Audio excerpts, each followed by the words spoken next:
And it's interesting when you look at kind of our results of people who are who want to be working remotely. And so you see those kind of high levels of conscientiousness and adjustment are really adaptive for them. But then in contrast that with the situation we're in now, where let's say 100% of the workforce all of a sudden has to work remotely, it's really useful to see those personality traits as indicators. So if you see someone who has very low adjustment, you know they're going to be a lot more reactive to every single stressor. Every challenge for them at home is going to be a lot more than it is for some other people.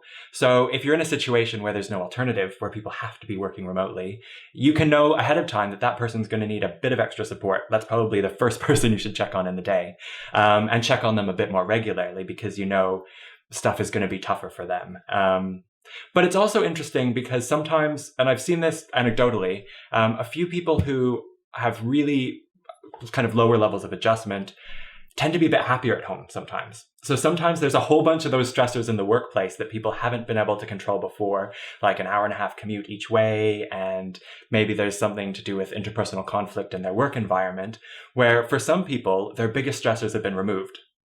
So because, everyone judges different stressors, different events differently. I've seen in some cases that people have really enjoyed that, or really kind of, really succeeded even a bit more in that environment. So it's interesting to see those sources of stress vary between people as well.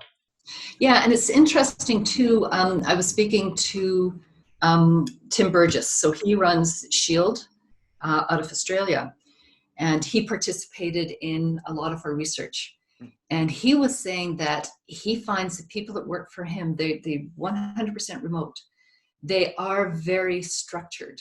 Yeah. And they like things very structured. And so he was wondering, how can you be someone who really likes working in a structured environment, but still succeed remotely? And so one of the things we talked a little bit about was structure.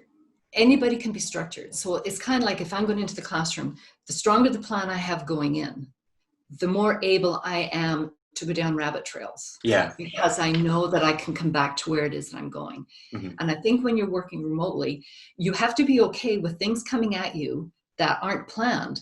So if I have my day structured and I know the things that I need to get done, and I know how much time it's going to take me to do them, and then somebody comes and throws a curveball, at the end of the day, I'm still able to sit down and say, okay, I did get these things done. I didn't get these things done. I will arrange for them to be done tomorrow. And so the two actually play together. So it's that weird combination of structure, but structure to the degree that it allows you to be able to handle the unknown and those things that totally blow everything out of the water. Yeah, exactly. And it's funny because I usually do that. I usually have stuff that I want to get done at the end of the day, end of the week, and end of the month. And stuff that I want to get done at the end of the month sometimes takes months and months to happen. But you just don't say which month. I know, yeah, exactly. It could be next month, next year or something. But you're right, because you need to build in that time to say, this is the stuff that needs to be done by 12 o'clock, like absolutely no matter what happens, because there's always stuff that can come up, especially when you're working at home and maybe you've got family in the house, you've got other stuff that needs to be done. There's all sorts of other emergencies that can come up when you're in your home environment too, right? That sometimes you're a bit further away from in the office. So having that kind of structure. And I think the kind of level of flexibility varies a lot for people, right? Because some people like to wake up at an exact time, finish at an exact time too, because that's one of the things that we found from our research is more people say they have trouble stopping working than starting working. Exactly. Yeah.